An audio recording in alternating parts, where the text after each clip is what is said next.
नागरिकांच्या मनामनातील आवाज, नाशिक आवाज.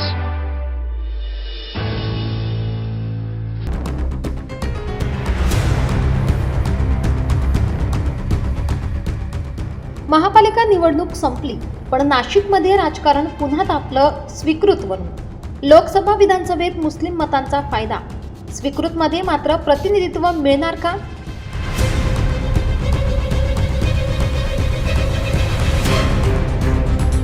नाशिक महापालिका निवडणुकीची धूळ बसत असतानाच आता सुरू झाला आहे आणखी एक राजकीय खेळ, तो म्हणजे स्वीकृत नगरसेवक पदाचा.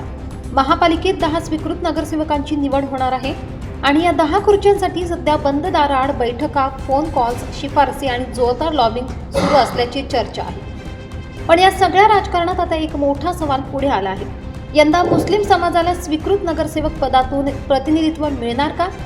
आणि त्याहून मोठा प्रश्न म्हणजे लोकसभा आणि विधानसभेत मुस्लिम मतांचा लाभ घेणारे उबाटा आणि काँग्रेस आता मुस्लिमांना संधी देणार का, की भाजप आपल्या अल्पसंख्याक कार्यकर्त्यांना न्याय देणार? नाशिक महापालिकेतील स्वीकृत नगरसेवकांची नावे पुढील 2 दिवसात निश्चित होण्याची शक्यता आहे.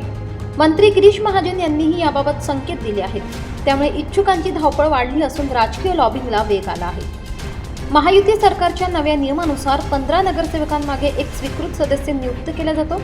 त्यानुसार नाशिक महापालिकेत यंदा 10 जणांना स्वीकृत नगरसेवक पदाची संधी मिळणार आहे. राजकीय समीकरणानुसार यात भाजपला 9, शिवसेनेला 2, उभाटा गटाला 1 आणि काँग्रेसला 1 जागा मिळण्याची शक्यता आहे. दरम्यान स्वीकृत नगरसेवकांच्या संभाव्य यादीत मुस्लिम समाजातील कार्यकर्त्यांना संधी मिळणार का, हा प्रश्न आता चर्चेच्या केंद्रस्थानी आला आहे. लोकसभा आणि विधानसभा निवडणुकांमध्ये मुस्लिम मतांचा लाभ घेतल्याचा आरोप होत असलेल्या उबाटा गट आणि काँग्रेस आता स्वीकृतमध्ये मुस्लिम प्रतिनिधित्व देण्याची तयारी दाखवणार का, असा सवाल राजकीय वर्तुळात विचारला जातोय. तर दुसरीकडे भाजप आपल्या अल्पसंख्याक कार्यकर्त्यांना संधी देऊन नवा संदेश देणार का, याकडेही लक्ष लागले. स्वीकृत नगरसेवकांची निवड कशी होते? गटनेते आयुक्तांकडे स्वीकृत सदस्यांची नावे सुचवतात. हे सदस्य विविध क्षेत्रातील तज्ज्ञ असतात. शिक्षण, कला, क्रीडा, विज्ञान, पर्यावरण, वैद्यकीय क्षेत्रातील व्यक्तींना प्राधान्य दिले जाते.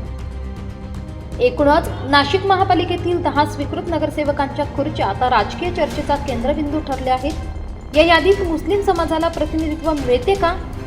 उबाटा काँग्रेस काय भूमिका घेतात आणि भाजप अल्पसंख्याक कार्यकर्त्यांना न्याय देतो का, याचे उत्तर पुढील काही दिवसात स्पष्ट होणार आहे. नाशिक आवाज, नाशिक.